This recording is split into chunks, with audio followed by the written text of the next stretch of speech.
Getting the facts right. This is WCTI News Channel 12 at 6. A home invasion sends a man to a hospital. We take you live to the scene tonight where police continue their investigation. What does the playground equipment look like around your city? Details on a push for some much-needed upgrades. Your student's class size could shrink. A look at new legislation moving through the General Assembly to make that happen. Good evening, I'm Wes Goforth. And I'm Valentina Wilson. First tonight, we are working to learn more about a violent home invasion that sent a man to the hospital. Police are still searching for the person responsible. News Channel 12's Matt Bylis is live in New Bern right now to show us where it happened and what police know so far. The investigation started at about 3:45 this morning. New Bern police got a call from Carolina East Medical Center about them dealing with an assault victim. That led them here to this house on McKinley Avenue, which they say might be the site of a home invasion. They need to stay in their house, mind their business, and just be careful, you know, because it's really dangerous over here. That's what Eddie Herring thinks about the recent crime in his neighborhood. He's lived in the Pembroke area for 8 years. And when I got here, it was just as quiet as it could be. And now, it just done changed everything. The most recent crime left the home at 2607 McKinley Avenue surrounded by police tape as police investigate what's believed to be a home invasion. We did not find the victim here, which makes this a little unusual. In fact, the assault victim ended up at Carolina East Medical Center, and employees then called police. Police spent the day sweeping the area and interviewing potential witnesses, activity that just adds more concern for Herring. I thought I finally found a neighborhood that I would be comfortable in, but all of a sudden it just changed. He's not the only one thinking that way. One neighbor didn't even want her face shown on camera. You're afraid to come out at night. You can't even sit on the porch. Like, I'm one that loves to sit on the porch, but I can't sit on my porch like I used to. After 30 years here, this woman says if she could afford to leave, she would. And it's just so sad to see that type of thing goes on in the neighborhood. None of the neighbors I spoke with knew anything about the people who live in this house, and police haven't released the condition of the victim. Reporting live in New Bern, Matt Bylis for News Channel 12. We are also still working to learn the victim's identity. If you have any information, you're asked to call New Bern Police. I'm meteorologist Sally Cox. Here's what we're working on as we take a look back to the west and the southwest. We have a line of showers pushing through. Now, that's going to swing up in our direction. Notice there's been quite a bit of severe weather down along the Gulf Coast. Really don't think we'll see any of that tonight as it makes its way closer to us, but we will see the rain from that. Right now, nothing showing up on radar over land. We do have a few showers offshore.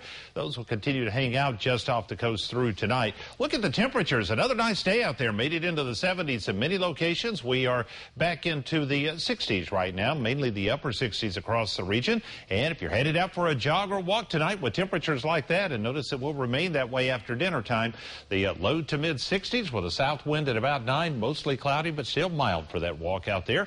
I'll show you some cooler temperatures headed our way, and we'll track that rain coming up in about 10 minutes. New tonight at 6, a bald eagle is found shot to death along a road in Chatham County just south of Chapel Hill. A North Carolina wildlife officer says a state trooper found the bird in a ditch Monday morning. A veterinarian at the North Carolina Zoo examined it and found an entry and exit wound through the eagle's skull. He says it appears to have occurred recently. It is illegal to kill a bald eagle. Conviction carries a maximum penalty up to $100,000 and or 1 year in federal prison. State charges will also apply. We are learning about some new jobs heading to Eastern Carolina. The German grocery store chain Lidl is coming to Havelock and looks to make some new hires. The store is interviewing potential store supervisors today and tomorrow at the Havelock Visitor Center. The new store is going up on Highway 70 right across from the Walmart. Recruiters say to be considered for a supervisor position, you should have at least 1 year of leadership experience and a passion for learning. A great way to break into retail management.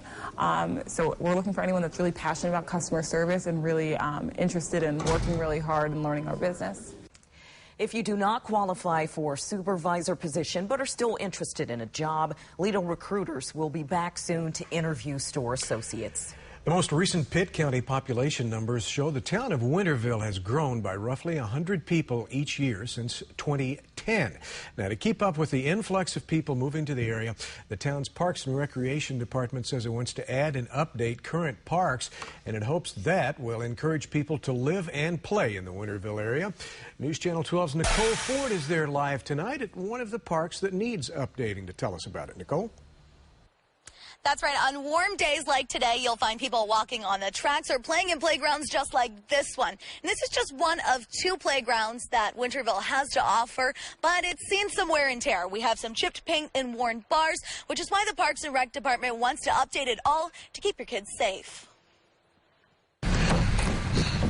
You can do it. Slide down this one. On a warm winter day, you can hear giggles and the sounds of little feet as kids check out the playground in Winterville. We come weekly. We enjoy it, but I wish it was more updated. Which is exactly what the town's Park and Rec Department wants to do in 2017. They're asking the town council for funding.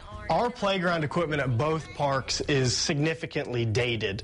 The equipment at the Winterville Recreation Park is 30-plus years old, and the equipment at Hillcrest Park is 20-plus years old. While the equipment shows its age with worn bars, She slipped one time and knocked her face. Rust and chipped paint, Parks and Recreation Director Evan Johnson says it's not unsafe for children to use.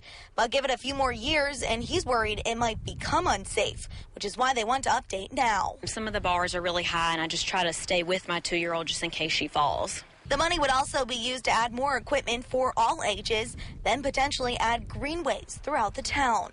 And that gives them the opportunity, if they're working until 6 or 7 o'clock at night during the summer, rather than having to drive to Greenville to walk on a greenway or something, they could do so right here. The department is also asking for an indoor rec facility, which could be anything from a single basketball court to a fitness center, indoor playground, and even extra office space. We love it, especially when it's cold. I mean, it's hard to come out when it's really, really cold for the little kids. The Winterville Town Council members will pass their budget in June, which will ultimately decide how much funding the Parks and Rec Department will receive for these projects. Live in Winterville, Nicole Ford, News Channel 12. Lots of ambition there for the town, Nicole. Money for big ticket items like an indoor recreation facility would come not only from the town, but also from grants. New information tonight. A House Education Committee today voted on legislation that would lower the number of students in classrooms. Backers of the legislation say the proposal would give school districts more flexibility and avoid the possible elimination of special programs like art and physical education. Maximum class size restrictions would take effect this fall for kindergarten through 3rd grade classrooms. The measure now heads to the House's Budget Writing Committee. If you know a senior citizen who needs help filing taxes, there's a place you can go in Pitt County. The Council on Aging is offering free tax preparations for older adults and people who may not be able to afford to get it done otherwise. The service is available by appointment Tuesdays and Thursdays until April. Executive Director Rich Zeck says spaces are filling up fast. Let's go to Onslow County, where the 7th annual NC Works Career Center Veterans Stand Down helped homeless veterans today. The Stand Down brings multiple local and state agencies together at the American Legion, and it looked like a packed house right there. Other services for homeless or needy veterans also participate. We spoke with a Smithville representative serving food to the veterans here at the Stand Down today. She says she goes to as many of these events as she can because she once was a homeless veteran as well. No veteran deserves to be homeless. No veteran deserves to go to sleep without food, without shelter. No person, American, deserves it, but no veteran. The Stand Down is geared toward veterans, but is open to everyone. NC Works also hosts multiple job fairs every year. Billionaire education activist Betsy DeVos is confirmed as Secretary of Education. ABC World News breaks down the vice president's historic tie-breaking vote in that today. And as you take a look at tomorrow morning about 7 o'clock, you can see rain moving into the area. You'll need the rain gear for the drive into work. I'll show you how long the rain will last, and these temperatures will start to cool down. I'll show you when that'll happen as well coming up.